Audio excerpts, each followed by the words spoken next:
The coach rattled over the cobbled streets, every jolt sending a shudder through me small frame. I clutched the frayed blanket tighter, me fingers twisting it up like it might keep the cold at bay, but it did naught.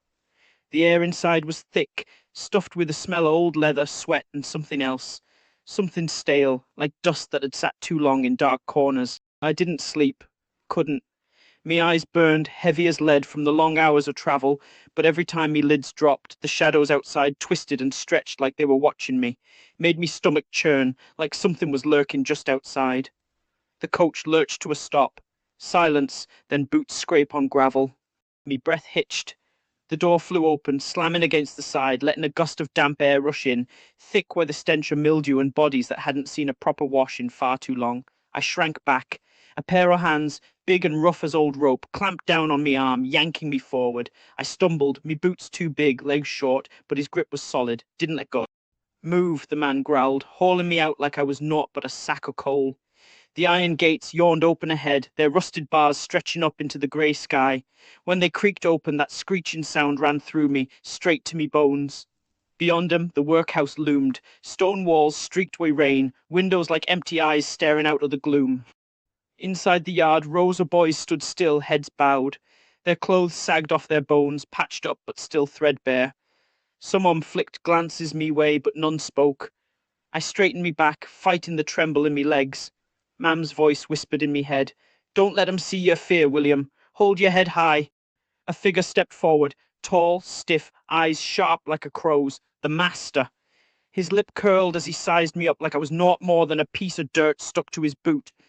"Another little beggar," he muttered, his voice cold. Heat burned in me cheeks, but I held his stare, me chin lifting just a fraction. It didn't matter. They didn't care. Rough hands tore at me clothes, yanking me ragged shirt off me back before I could even brace myself. The cold hit first, then the sting of exposure, skin raising in goose flesh as laughter snickered round me. Someone shoved me forward, right into a tin bath filled with murky water, and I gasped at the icy bite. Soap scraped across me skin, too harsh, too quick. Next, they shoved a bowl into me hands, the grey slop inside barely thick enough to be called food. Me stomach churned, but I swallowed it down, pushing through the sticky texture. Hunger won over taste, always did. By nightfall, they threw me in with the others. The dormitory stank of damp straw and bodies that hadn't been scrubbed in ages, the air thick with quiet breathing and the occasional wet cough. The bed beneath me was no better than a wooden board with a scratchy blanket, but I curled up tight, pulling it round me like it might shield me from the dark. The cold seeped in anyway. I clenched me fists, the nails digging into me palms. If I pressed hard enough, maybe I could stop me chest from aching, stop the emptiness from swallowing me whole. I weren't staying here forever. I weren't letting it break me. One day I'd find a way out. I had to. The darkness presses down on me thick and heavy like it's trying to choke me. Me breath can quick, sharp gas burning through me chest. Me legs pump harder, faster, but the floor's slick, wet, slippy. What is it? Water, sweat, blood. I don't know, but it pulls at me feet, dragging at me, threatening to trip me up. A shout cracks through the silence. "Get back here!" The sound of boots slapping the floor is louder now, closer. Clump, clump, clump. Every step sends a jolt through me chest. Me heart stutters, me legs burn. Every muscle aches, screaming at me to stop, but I can't. I can't stop now. I push harder, faster, me body running on instinct, all thought shoved aside. I stumble, foot catching something slick, squelch, and before I can stop myself, the world tilts sideways. The floor comes at me too fast, and next thing I know, I'm crashing into the wood with a sickening thud. Me shoulder slams into the boards, pain shooting up me arm like a bolt of lightning. I slide, helpless, arms and legs flailing, but there's nothing to grab. A shadow looms above me, a figure too big, too still, standing like something out of a nightmare. The lantern light flickers across his face, casting his features in sharp, cruel angles. His eyes, they're black holes, darker than the pit or the earth. And when he smiles, it's wrong, too wide, too sharp. The air thickens, squeezing me tighter, suffocating. Me chest tightens. I can't breathe. I can't get away. Then a whisper. So low I barely hear it, cold as ice. It curls into me ear like it's been waiting for me to listen. "You can't run forever, boy." A hand, cold as death itself, grabs me ankle, fingers dig in like steel, pulling me back into the dark, dragging me deeper. I kick, struggle, but it don't matter. The more I fight, the tighter it grips, dragging me into the blackness. Then, the rough wool of a blanket tangles round me legs. The musty, stale smell of the dormitory fills me nose. The creak of the cot beneath me is sharp and loud, breaking the silence like thunder. Me eyes snap open. The shadows are gone. The nightmare slips away, disappearing back into the dark where it came from. But the air, It's still heavy, thick, and that whisper, it lingers, curling round me thoughts, cold and tight, making it hard to breathe. The nightmare clings like fog, mucking up me head as I'm pulled back to the cold, miserable reality o' the dorm. It's quiet now, except for the shuffle of blankets and the occasional cough from the lads. But it don't matter. The fear, that feeling of something not quite right, it don't leave. It lingers thick as smoke, and the air feels too heavy, like it's pressing down on me chest. A groan comes from the far corner, then the creak of wood as someone shifts. Matty, the bee, always up to no good. I feel his eyes on me before I even see him, cold, dark, like he's calculating me every move. His voice slithers through the quiet like a snake. Looks like someone's had a nightmare, he sneers, voice sharp enough to cut through the silence. I can't see his face, but I know that twisted grin's there, catching in the shadows. Were you crying for your mum? Me stomach churns, but I ain't letting him see me squirm. I keep me back to the wall, trying to steady me breath like it's just another night. But inside, that nightmare's still crawling round, gnawing at me. I don't say nothing though, 'cause if I open me mouth, he'll just have more to throw at me. I keep me eyes on the wall, fists clenched, jaw tight, pretending it don't bother me. Bugger off, Matty, I mutter under me breath, me voice a bit rucking it sound tougher than I feel. The silence that follows is thick as tar, but I know Matty's smirking. He always is when he thinks he's got me. And he lets out a laugh, sharp as a crack of a whip, and it hangs in the air longer than it should, filling up the whole room. He leans back on the edge of his bed, all casual, like he's the one in charge. His eyes never leave me, sharp and cold, like daggers. That smirk of his, I can almost feel it on me skin. Oh, look at that, he drawls, dragging each word out slow, like he's enjoying this too much. The little baby's scared. Did the nightmare get your boy? Another laugh follows, louder, crueler. I hear the lads stirring in their beds, but none of them dare say a word. They know better. They're too bloody scared to make a sound. Matty's the king round here, the one with the power. The rest of us, just pawns. I keep me hands loose, refusing to give him the satisfaction of seeing me crack. Not tonight. I fix me gaze on Nout, shutting him out the best I can. But that laugh, it lingers, slithers through me thoughts like a whisper in the dark, gnawing at the edge of me temper. Matty steps closer, boots thudding heavy on the cold floor. The lads in the dorm shift, all of them pulling their blankets tight round their necks, making those small. But Matty, he don't care. He stands right over me, his shadow falling across me like a bad omen, the dim light from the window flickering off his smirk. "Oh, poor little baby," he drawls, slow and sickly sweet. "Up at night, dreaming about your mum? Or maybe you miss your daddy too, crying like a little girl. What do you think about that?" Me fists tighten, knuckles white, nails digging into me palms, but I don't flinch, not a flicker. He's not getting a thing out of me. Then, sudden as a strike of lightning, his hand snatches me hair, yanking it back hard. A burn rips through me scalp, but I grit me teeth, swallowing down the snarl that wants to crawl out. I gasp, but I ain't screaming. Ain't no bloody way. Me teeth grind together, me body tightening like a coiled spring, but I force myself to stay still. Don't let him see me crack. The pain's sharp, like fire burning through me skull, but I keep me head high, me gaze locked onto his. With a low, steady voice, I force me words out. "You ain't got nothing on me, Matty. Ain't no nightmare you can make real." His smirk twitches, but I don't flinch. I won't. The silence in the dorm is thick as fog, like the whole place is holding its breath, waiting for something to break. The lads, frozen, eyes darting between me and Matty, but none of them dare blink. They know what happens if they step out of line. Matty leans in closer, his voice sweet and mocking, dripping with the kind of scorn meant to break a lad down. "Look at that. Tough little babies trying to be brave, trying to act like you're not shivering in your boots. It's adorable, really." His laugh slices through the still air, sharp and cold like the winter wind. I feel it sink deep in me gut, but I won't let him see it. No way. I clamp me lips tight, swallowing down the heat rising inside me, anger, fear, all tangled up. But I keep it locked down. No point showing him a thing. I tilt me chin just a fraction higher, locking eyes with him like I'm daring him to try me. I ain't shivering. Not in me boots, not in me skin. Not even if he thinks I am. And when his laughter fades, I'm still standing tall, still holding his gaze like I've got nought to lose. The air's thick in the dorm, every lad holding their breath like even moving might set Matty off. I can feel him watching, waiting, but none of them will step in. They know better. Matty's eyes glint in the dim light like a snake about to strike. Then, for just a second, something shifts. His smirk twitches like he didn't expect me to stand me ground. A crack in his tough mask, but it's gone before I can blink. He won't let me see it. He sneers. "You think you're tough, huh?" His laugh cuts sharp, colder than the wind sneak through the cracks in the walls. I don't flinch, won't give him the satisfaction. I I roll me shoulders back, chin high, staring him down like I ain't bothered. Inside, me blood's burning, but me face stays blank. Showing fear's just feeding him. Then the air's thick enough to choke on. The heavy thump of boots echoes through the dorm. The door creaks open, and there he is, John Stork, the officer's warden. A man built like a bloody brick wall, with a scowl so deep you'd think it were carved in stone. His beady eyes land on me first, like they always do. He never liked me, Stork. Never needed a reason. Maybe it's 'cause I don't cower like the others. Maybe it's 'cause I've got too much fight in me.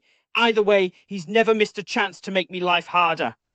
Pratt, he barks, voice rough as gravel. Up to no good again, I see. The Stork storms in, boots hitting the floor like the drum of a death march. The air turns heavy, thick with something ugly. Every lad in the room shrinks back, blankets pulled up like that'll make him invisible. But me? I stand tall, jaw tight, stomach twisted. I know where this is going. His eyes scan the room, flicking from one sorry soul to the next, but they always land on me, like he's been waiting all night for an excuse. What's going on in here? His voice grinds out, rough as old leather. Before I can so much as breathe, Matty chimes in, all sweetness and lies. Nothing, sir. Just Pratt, making a ruckus in the middle of the night. Me body tenses, jaw locked so tight it aches, but I don't let a word slip. No point. Stork's already decided. Matty knows it too. The smug git smirking. Just enough for me to catch it, hiding it from Stork's view. Me stomach twists, the unfairness settling like a stone, cold and heavy, but I swallow it down, refusing to give him the satisfaction. I keep me mouth shut, even though every part of me's screaming to bite back, 'cause I know how this plays out. Don't matter if I tell the truth, Stork won't hear it, never does. Stork's eyes narrow, locking on me like a hawk on its prey. Me gut twists tight, but I keep me face straight, acting like I don't feel the weight of his glare pressing down on me. Aye, I knew this were coming. Always does. He scans me up and down, slow and deliberate, like he's already made up his mind. Like he don't need no proof to know I'm guilty. I can feel the judgment roll off him, thick and suffocating, heavier than the damp air in this rotten place. Again, Pratt. His voice grates like boots on gravel. Can't even keep your trap shut for one bleeding night? Me jaw tightens. There it is. Ain't a question. Just a sentence tossed at me like I'm already stood in the dock. I force myself not to flinch. Not to give him the satisfaction of seeing nowt but stone on me face. Out the corner o' me eye, Matty's smirk creeps wider, the smug sod. He's sitting back, arms crossed, looking like the cat what's had the cream. If I weren't trapped under Stork's glare, I'd swing for him. But I ain't daft. That's what he wants. The dorm's dead silent round us. The other lads won't so much as breathe too loud, all shrunk back in their beds like they think they can melt into the walls. Cowards, every last one. But I don't blame 'em, not really. They know better than to get caught in the crossfire. I stand there, teeth clenched tight, fighting to keep me mouth from spitting out all me anger. It's no use trying to argue. Stork's already made his choice, and nothing I say'll change that. Inside, it's like I've swallowed a furnace, the heat of it building with every tick of the clock. Me stomach's all knotted up like some cruel joke, and I'm doing everything I can to stop it showing.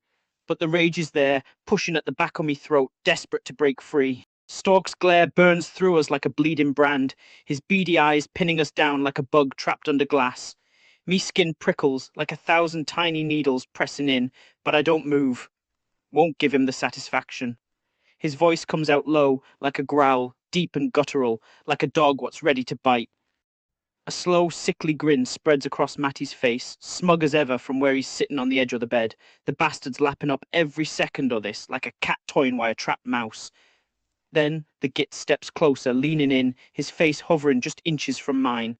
His breath hits me skin, hot, foul, like something crawled in his gob and died. Me body tenses, every muscle screaming at us to step back, to get away from the stink, from the closeness.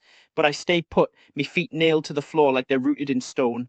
Even as me stomach churns like a nest of rats squirming inside, I don't flinch. Me fists clenched tight, nails biting into me palms, but I don't even feel it. Stork straightens up, eyes like iron. It's the dungeon for ye, Pratt. Maybe a night in solitary'll teach ye some respect. The words hit like a kick to the ribs, knocking the air right out of me lungs.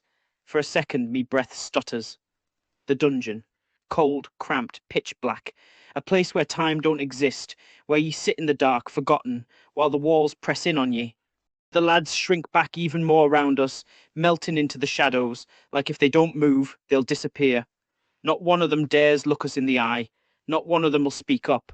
Cowards, every last one. But I don't blame 'em. They know what happens to the ones what stick their necks out. Still, I ain't letting Stork see me fear. I swallow hard, lift me chin, shoulders squaring up like I'm facing a fight. When I speak, me voice is tight like a rope too far, ready to snap. That ain't fair and you know it. I've been quiet as a don't talk back. The words drop like a hammer, slamming down, cutting me off and finish me sentence. I snap me mouth shut, me jaw locking so tight it aches. A tremor runs through me, muscles all coiled tight like a spring ready to snap. The anger churns inside, hot and fierce, clawing at me insides, desperate to escape. Every part of me wants to shout, to swing a fist, to let it all spill out. But instead, I lock me jaw, feeling the heat rise in me chest, pushing it all down, smothering it before it can break free. Ain't no point. Won't change Stork's mind, won't change the lad's silence, won't change the twisting feeling in me gut, like I'm already lost. So I let me shoulders sag, me head drooping just a bit, me fists loosen like I'm some poor lad who's been beaten down. Stork watches, eyes glinting, nodding in grim satisfaction. March. Now. Me head stays down, shoulders stiff, boots clomping against the floor like a drum beat, slow, steady, like death's tapping at the door, asking to be let in. The air's thick, stale, like the walls are holding their breath, waiting for what's coming. Stork's footsteps shadow mine, his presence looming behind like a storm ready to break. Move it, Pratt, he barks, his voice sharp as a blade. You'll spend the night in isolation, thinking on what you've done. Maybe that'll teach you some manners. I push forward, each step heavier than the last, like me boots are weighed down with lead. A bitter taste rises in me throat, anger, frustration, somewhat raw and sharp that won't go down no matter how hard I swallow. I'll think on what I've done. I'll think on how this ain't about right or wrong, nor rules nor manners. It's about power, about reminding us where we stand, about making sure we stay there. The hallway stretches on, darker with every step, the air growing colder, sinking into me bones. The dungeon's waiting. And the worst part, it ain't the cold or the dark or the hunger gnawing at me belly, it's the silence. But I don't let 'em see me shiver, never have, not in 6 bloody years. They've tried to break me, fists and cruel words hammering down like a blacksmith at his forge, but I ain't snapped yet. Aye, they've beaten me, knocked me to hard floor, more times than I can count, but I always get back up. 'Cause one day I'll be gone from this, one day I'll get out, and when I do, they'll never lay a hand on me again. We stop in front of the iron door, the cold from it seeping into me bones like the thing's already swallowed us whole. Me stomach knots, twisting tight, but I don't let it show. No turning back now. A damp chill clings to the air, thick with the stench of mould and old piss. I've been locked in worse, aye, but that don't make it easier. The thought of them walls closing in sends a shiver crawling up me spine. Can't show that, though. Not to him. The door groans open, black as a grave beyond it. Me body screaming not to step inside, but I shove the feeling down, force myself forward with steady steps like I chose this, like it don't bother me one bit. Don't show fear, Will. Don't let him see you afraid. Mam's voice cuts through me mind, thick and soft, like the way she used to sing when she rocked me to sleep.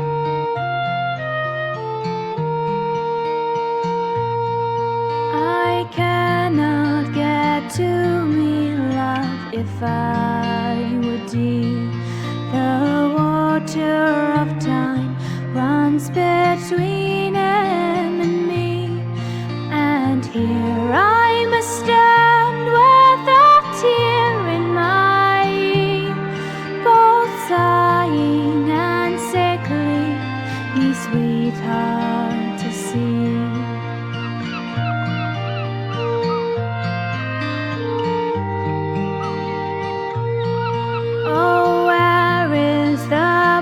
Man, my bunny in me. Oh, where is the boatman? I'll bring him to me to ferry me over the Tyne to my knee, and I will remember the boatman and thee.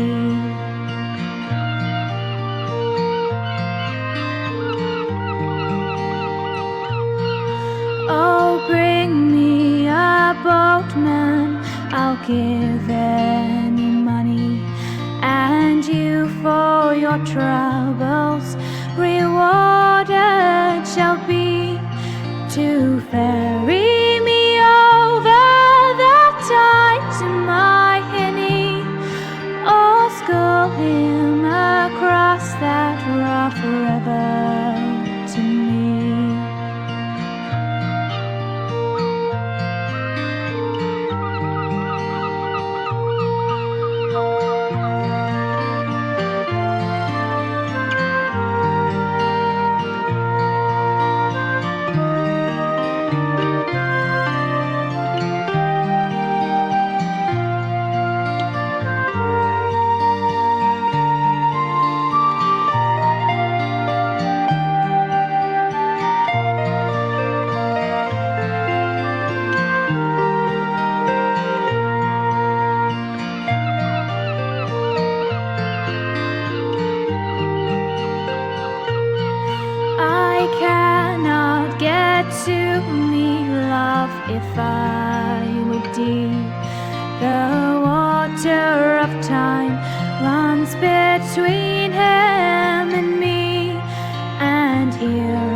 stand with a tear in my eye, both sighing and sickly, me sweetheart to see, both sighing and sickly, me sweetheart to see. The memory grabs me tight, dragging me back to when I was just 8. We were huddled together on the bed in the cramped room, Mam all pale, thin as a wisp of smoke. She didn't have long left, but she'd still try to give me strength. She took my hand, her fingers cold, and tried to smile, though it didn't reach her eyes. Promise me, son, you won't let the world make you scared. Not for nobody, not ever. I forced myself forward, back to the present, just like she said. I can't break. Not now. Not ever. Stork waits just long enough to make sure I feel it, feel that cold, empty space swallowing me up before slamming the door shut behind me. The bolt grinds into place with a final echoing clunk, and then there's nothing but darkness.